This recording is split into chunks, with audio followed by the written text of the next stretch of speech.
오늘 귀한 찬양 가사가 참 우리에게 오늘 말씀과도 정확하게 일치하는 그런 가사였습니다. 특별히 주님 너를 기뻐하리. 사랑하는 여러분, 하나님이 저와 여러분을 기뻐하신다라는 거 알고 계십니까? 성경에 보면요, 하나님이 우리를 사랑하신다라고 나와 있죠. 사랑하시는 그 하나님의 모습을 담은 많은 본문들이 등장합니다. 그 중에서 저는 특별히 스바냐 3장 17절 말씀을 참 좋아합니다. 한번 들어보십시오. 너의 하나님 여호와가 너의 가운데 계시니 그는 구원을 베푸실 전능자이시라. 그가 너로 말미암아 기쁨을 이기지 못하시며 너를 잠잠히 사랑하시며 너로 말미암아 즐거이 부르며 기뻐하시리라. 하나님 그렇게 저와 여러분을 사랑하십니다. 특별히 그 사랑하는 모습 가운데 어떤 모습이 등장하냐면요, 기쁨을 이기지 못한다고 말씀하십니다. 여러분, 이 모습이 어떤 모습일까요? 여러분, 특별히 아주 사랑스러운 자녀를 바라보는 부모님의 모습을 한번 생각해 보십시오. 그때 느끼는 감정은 어떤 감정입니까? 너무 예뻐서, 너무 사랑스러워서 어쩔 줄 몰라 하는 마음. 여러분, 그런 마음 아십니까? 하나님이 이 시간 저와 여러분을 그렇게 사랑하신다고 말씀하십니다. 그냥 추상적으로 적당하게 사랑하신 게 아니라요, 기쁨을 이기지 못하십니다. 너무 좋아서, 너무 존귀해서, 너무 소중해서 저와 여러분을 어쩔 줄 몰라 하는 그 아버지의 모습으로 사랑해 주십니다. 그리고요, 즐거이 부르며 기뻐하십니다. 마치 자녀를 품에 안고 노래를 부르는 아버지처럼 하나님은요, 저와 여러분을 그 하나님의 넓은 품 안에 안고 그렇게 기뻐하며 기쁨을 노래하며 그렇게 즐거워하신다라고 오늘 말씀을 이야기하고 있습니다. 사랑하는 여러분, 이런 하나님의 놀라운 은혜와 사랑을 받은 사람의 특징이 뭔지 아십니까? 이러한 사랑을 받은 하나님의 자녀는요, 동일하게 하나님을 사랑합니다. 그리고 하나님을 기뻐합니다. 하나님을 즐거워합니다. 여러분, 우리 집에도, 저희 집에도 두 마리의 아이들이 있는데요. 이 아이들이 저를 가장 행복하게 만드는 순간이 있습니다. 언제냐면요, 제가 오랫동안 잠깐 밖에 외출해 있다가 집에 들어가지 않습니까? 그러면요, 지금도 아빠 하면서 어떤 구석에 있든 달려나와서 아빠 품에 안깁니다. 그러면서 보고 싶었다고 얘기해 주고요, 그리고 아빠 왜 이제 왔냐고 라고도 얘기해 줍니다. 그래서 그 품에 안겨 있으면요, 이 맛에 자식 키우는구나 라는 생각이 들죠. 여러분, 이 아이들이 어떻게 이렇게 부모님에 대한 사랑을 알고 이렇게 품에 안기고 부모님을 기뻐할까요? 먼저 그 사랑을 받았기 때문입니다. 그렇죠? 그렇게 부모님의 품에 달려와 안기는 어린 아이들의 특징은 먼저 그 사랑을 듬뿍 받았기 때문에 이제는 그 부모를 향한 사랑 앞에서 자신도 마음껏 사랑을 표현할 수 있는 것입니다. 그래서 하나님을 사랑하는 하나님의 구원받은 성도의 특징은 무엇입니까? 그 성도는 하나님을 기뻐한다는 것입니다. 하나님을 즐거워한다는 것입니다. 주체할 수 없는 기쁨이 있다는 것입니다. 여러분, 우리가 처음에 예배할 때 경배와 찬양을 하지 않습니까? 하나님의 구원받은 성도, 특별히 하나님의 사랑받은 그 기쁨을 아는 성도는요, 찬양하는 모습이 다릅니다. 그 안에 그냥 찬양이 흥겨워서 기뻐하는 것이 아니라 하나님을 기뻐하는 것입니다. 하나님을 즐거워하는 것입니다. 어떤 세상의 이유와 조건뿐만이 아니라 나에게 이러한 것을 주셔서 기뻐하는 것이 아니라 하나님을 기뻐하는 것입니다. 하나님 존재 자체를 즐거워하는 것입니다. 그것이 하나님의 사랑받은 하나님의 성도들의 특징이라는 것입니다. 여러분, 기독교 신앙을 잘 정리해 놓은 웨스트민스터 소요리 문답이라고 하는 그러한 신앙 고백문이 있습니다. 거기 보면요, 문답 형식으로 되어 있는데요, 가장 첫 번째 질문은 이것입니다. 사람의 제일 되는 목적이 무엇입니까? 라고 묻습니다. 그러면요, 성경에 나온 그 분명한 진리 안에서 어떠한 대답을 하게 되냐면요, 답변이 이것입니다. 사람의 제일 되는 목적은 하나님을 영화롭게 하고 그를 영원토록 즐거워하는 것입니다. 여러분, 사람의 제일 되는 목적이 무엇이라고요? 우리가 인생을 사는 그 삶의 목적과 이유 가장 첫 번째가 무엇이라고요? 하나님을 영원토록 즐거워하는 것입니다. 하나님이 주신 기도의 응답 때문에 기뻐하고 즐거워하는 것이 아니라 하나님으로 인해 기뻐하는 것입니다. 그분의 존재 자체로 인하여 즐거워하는 것입니다. 그것이 우리 성도들의 존재 목적이라고 이야기합니다. 여러분, 유명한 강사이신 김창옥 씨가요, 강의 중에 얼마 전에 이 부분을 가지고 참 중요한 내용들을 이렇게 해석했는데요. 한번 제가 읽어드리겠습니다. 사람의 존재 목적이 하나님을 기쁘시게 하는 게 아니에요. 많은 사람들이 오해하는 건데 하나님을 기뻐하는 거라고 나와 있어요. 기쁘시게 하는 거하고 기뻐하는 거하고는 깻잎 한 장 차이인데 하늘과 땅 차이예요. 내가 내 엄마를 기뻐하는 거하고 엄마를 기쁘시게 하는 거하고 다르다고요. 기쁘시게 하는 건 벌벌 떨면서 기쁘게 하려고 한다고요. 기뻐하는 건 그 사람이 있어서 내가 너무 기쁜 거야. 완전 달라요. 이 단어 하나로 신앙이 완전히 재정립되고 이 단어 하나로 엄마와 자식 관계가 완전히 바뀌어요. 삶에 대한 자세와 태도가 완전히 다른 거예요.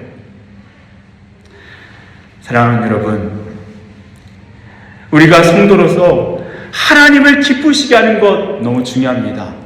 그런데요, 하나님을 기쁘시게 하는 것보다 하나님을 기뻐하는 것이 먼저입니다. 우리가 그분의 기쁨을 위해 사는 것, 그것도 중요하지만 먼저 우리가 돌아봐야 될 것은 우리 안에 하나님을 기뻐하는 마음이 있느냐는 것입니다. 다른 기쁨이 아니라 지금 내게 주어진 상황에서 내가 바라는 것이 이루어졌을 때 기쁨이 아니라 그냥 하나님으로 인한 기쁨. 오늘도 이 예배 가운데 나와 함께 하시는 나의 아버지, 그분 존재 자체가 나의 기쁨입니다. 나의 즐거움입니다.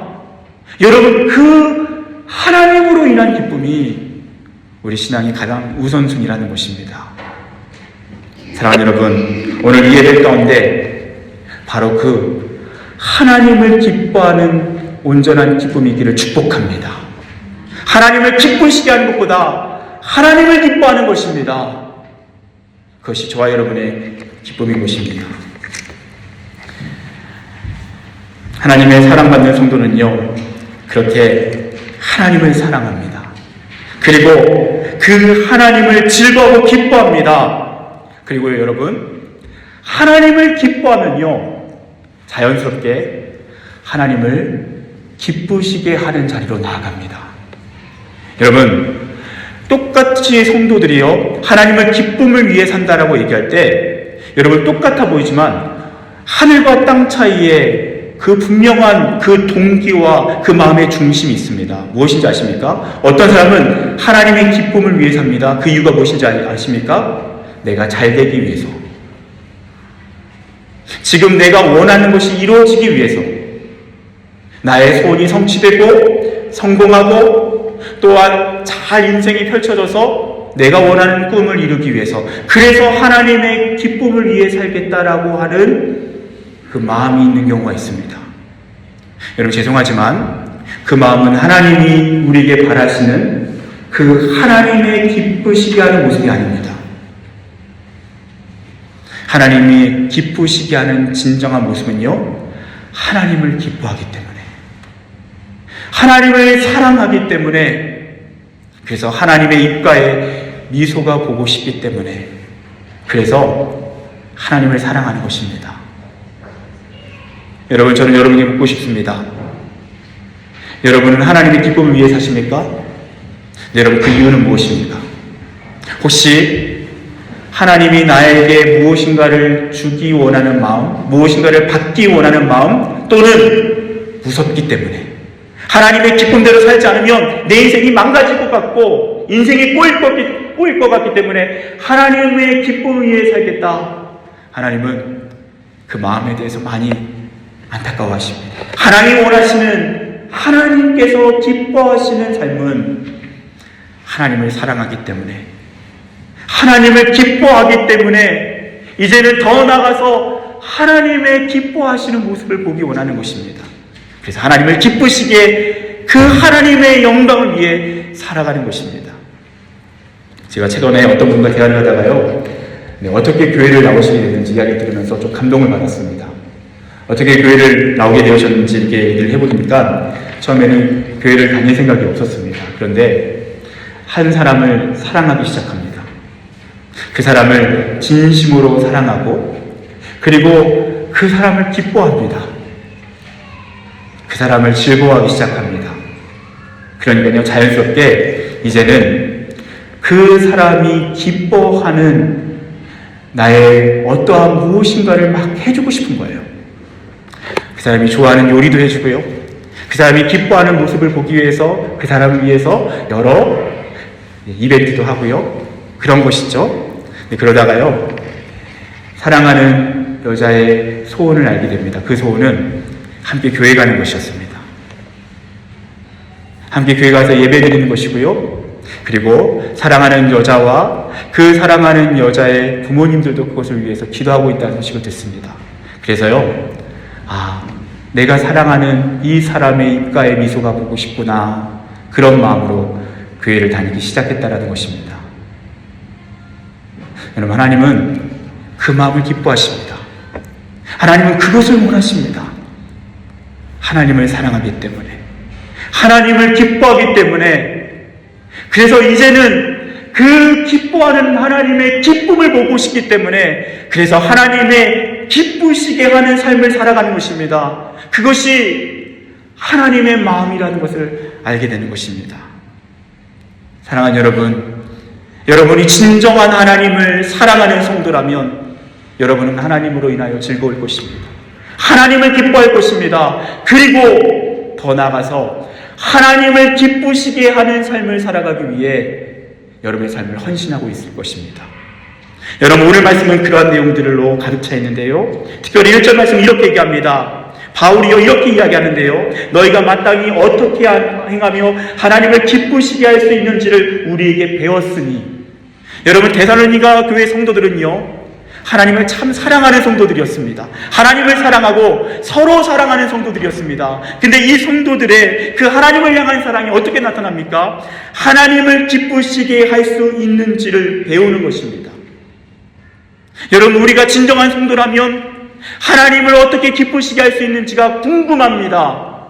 그래서 그것을 배웁니다. 그것을 배우기에 말씀을 봅니다. 그 말씀 가운데 발견된 하나님의 기뻐하시는 뜻을 따라서 순종하는 것입니다.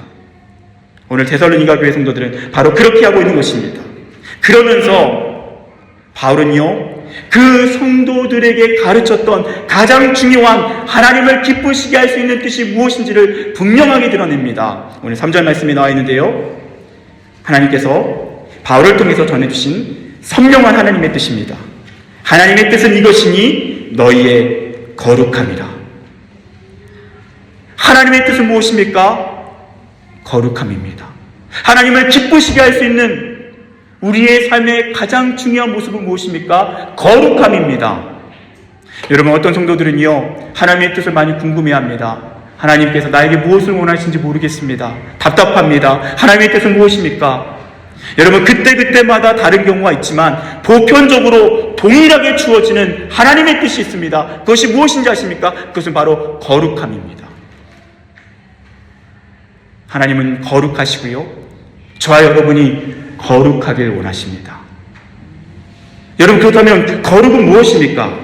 여러분, 여기서 말하는 거룩은요, 하기아스모스라고 하는 단어인데요, 구별되다는 뜻입니다. 다르다라는 뜻입니다. 어떻게 다릅니까? 그냥 본능과 그냥 욕망과 그냥 내가 원하는 대로 살아가는 삶과 세상의 모습과 다르게 살아갑니다. 구별되어 살아갑니다. 그 다르신 하나님처럼 다르게 아름답게 하나님이 기뻐하시는 모습으로 살아가는 것, 여러분, 그것이 거룩입니다. 또한 여기서 이 거룩함이라는 단어는요, 정확히는요, 그냥 거룩이 아니라 거룩하게 되어가는 과정을 의미합니다. 성화입니다. 여러분, 우리가요, 하나님을 사랑한다면요, 네, 여러분, 안심하십시오. 한순간에 우리가 완벽하게 예수님처럼 된다는 것이 아니지만 중요한 것은 거룩하게 변화되어 간다라는 것입니다. 거룩하게 변화되어 가는 성화의 삶을 살아간다라는 것입니다. 여러분, 만약에 우리 삶에 거룩하게 살고 싶은 열망이 전혀 없다면, 우리 안에 그 거룩이라고 하는 주제가 별로 나와는 무관심한 주제라면, 여러분, 그렇다면 우리는 진작에 무엇을 생각해 봐야 되냐면요, 내가 하나님을 사랑하는지에 대해서 다시 생각해 봐야 합니다. 하나님을 사랑하면 하나님이 기뻐하시는 뜻대로 살고 싶고요, 그 뜻은 거룩이기 때문입니다. 여러분, 존 웨슬리라고 하는 유명한 신학자, 목회자는요, 이런 얘기를 했습니다. 거룩하지 못한 삶, 곧 죄의 원인은 사랑의 부족 때문이다. 여러분, 이건 너무나 중요한 통찰입니다. 우리가 왜 거룩하게 살지 못합니까? 왜 우리가 죄에 대해서 너무나도 쉽게 타협합니까? 그 이유는요, 하나님을 향한 사랑이 점점 식어가고 있기 때문입니다. 하나님을 향한 사랑이 회복되면요, 거룩도 회복됩니다. 그것이 하나님의 뜻이라는 것입니다.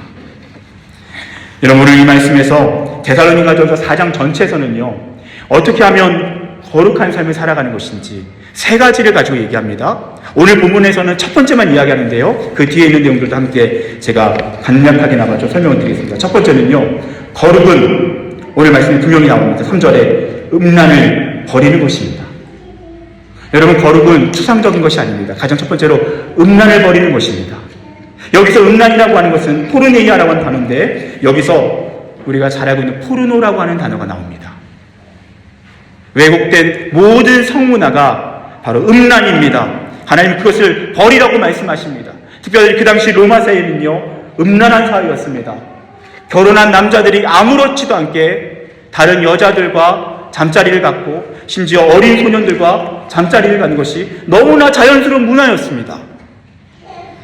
심지어 데살로니가라고 하는 지역에는요, 디오니소스라고 하는 신을 섬기는 그런 신전이 있었고, 그 신전을 중심으로 모든 생활이 이루어지고 있었습니다. 그 디오니소스를 섬기는 그 제사 의식은요, 함께 먹고 마신 다음에, 그 다음에 절정에 이르렀을 때 피가 흐르는 고기를 먹습니다. 그리고 그 다음에는요, 그곳에 살고 있는 여자 사제들과 성관계를 맺는 것, 그것이 제사입니다. 여러분, 왜 사람들이 그 당시에 왜 우상숭배를 했을까? 여러분, 궁금하지 않습니까? 아니, 도대체 그것이 뭐라고, 왜 그런 이상한 신상 앞에서 절을 했을까? 여러분, 그렇지 않습니다. 우상숭배는요, 사람의 본능적인 죄성을 가장 완벽하게 만족시켜줍니다. 그들의 기복적인 마음, 더 나아가서 그들의 음란한 마음을 그것이 거룩한 제사 행위로 변모시켜서 사람들을 유혹하는 것입니다.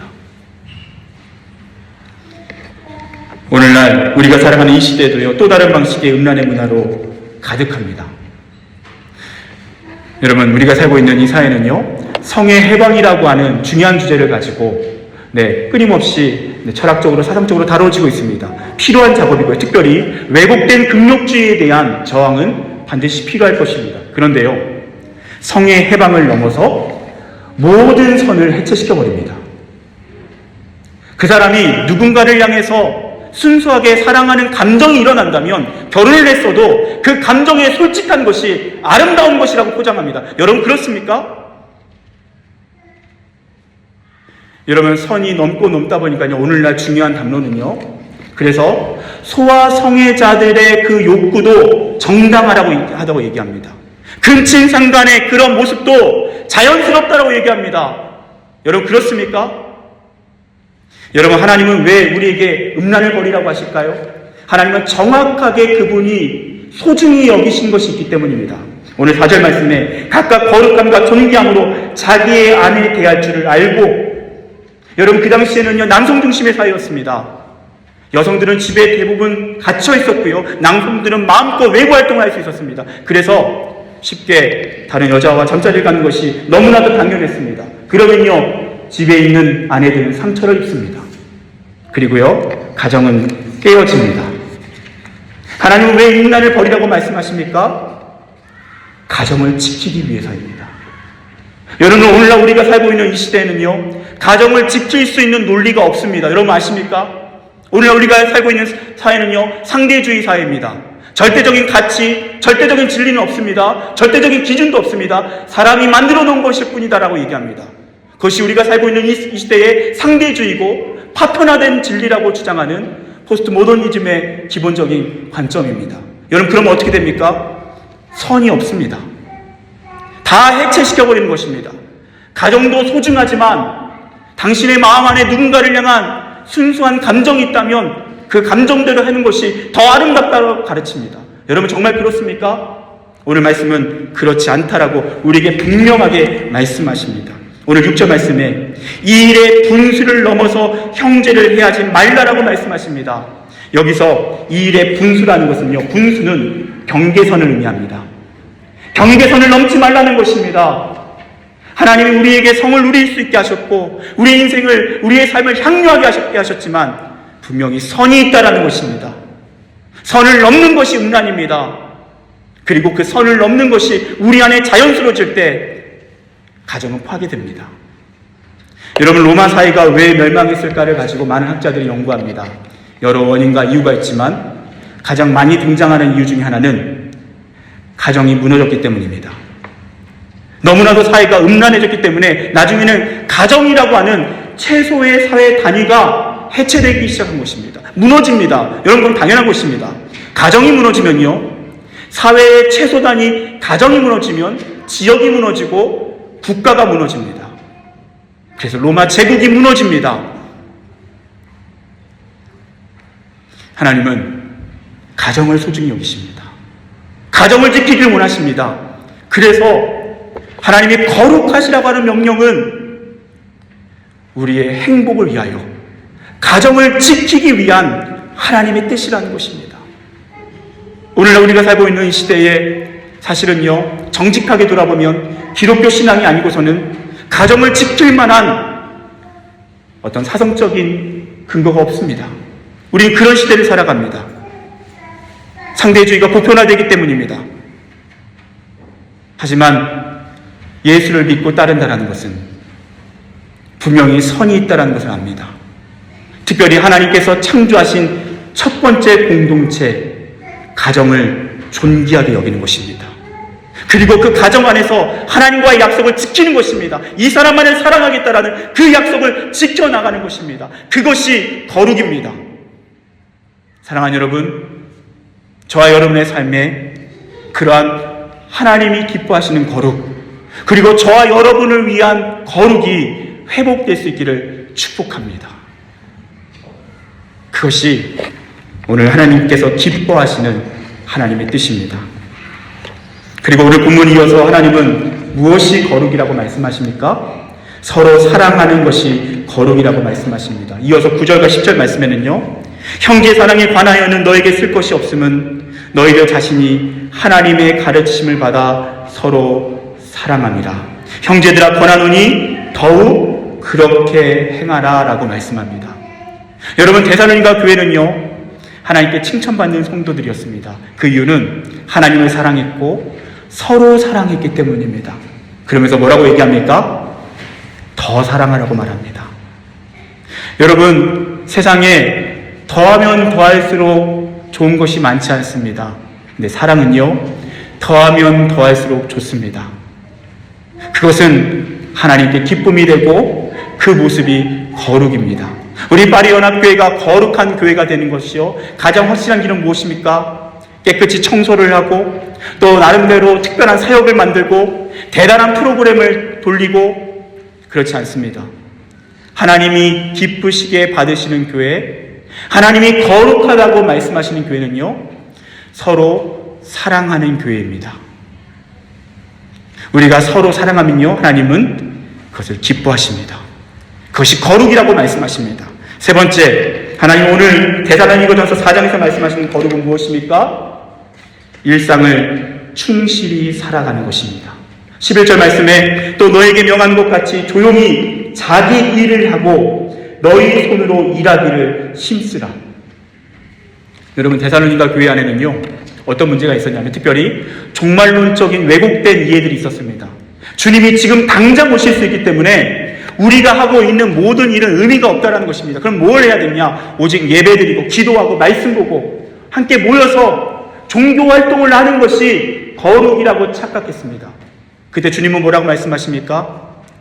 종교 생활이 거룩이 아니라 너의 일상이 하나님과 동행하는 시간이며 그리고 그 일상의 자리에서 충실하는 것, 그 일상의 자리에서 최선을 다하는 것, 게으르거나 나태하지 않고 날마다 하나님과 함께 주어진 맡겨진 일에 충실하는 것, 그것이 거룩이라고 말씀하십니다. 사랑하는 여러분, 여러분에게 맡겨진 일은 무엇입니까? 학생들에게는 그것이 공부일 것이고요. 직장인들에게는 맡겨진 여러 가지 일거리들일 것이고요. 또한 주부들에게는 가정에서 하셔야 될 일들일 것입니다. 주님께서는요, 그 일상에 평범하게 여겨지는 일을 충실하게 그리고 하나님 앞에서 신실하게 감당할 때 하나님 그것을요, 거룩하다라고 말씀하십니다. 오늘 우리가 드리는 이 예배 가운데 전심으로 하나님을 예배하는 것, 하나님이 거룩하다라고 말씀하십니다. 동일하게 우리의 삶의 자리에서 하나님 앞에서 최선을 다해서 맡겨진 일을 감당하는 것, 하나님이 거룩하다라고 말씀하십니다. 여러분, 하나님 말씀하신 거룩은 무엇이라고요? 음란을 버리는 것입니다. 그래서 가정을 지키는 것입니다. 하나님이 거룩하다고 말씀하신 것은요, 서로 사랑하는 것입니다. 그리고 일상에 충실한 것입니다. 하나님이 이것을 저와 여러분에게 명령하신 이유는 그래야 하나님이 보기 좋기 때문이만이 아닙니다. 그것이 저와 여러분의 행복이기 때문입니다. 그것이 저와 여러분의 삶을 지키는 가장 아름다운 비결이기 때문입니다. 사랑하는 여러분, 사랑하는 분의 뜻, 거룩한 삶을 살아가십시오.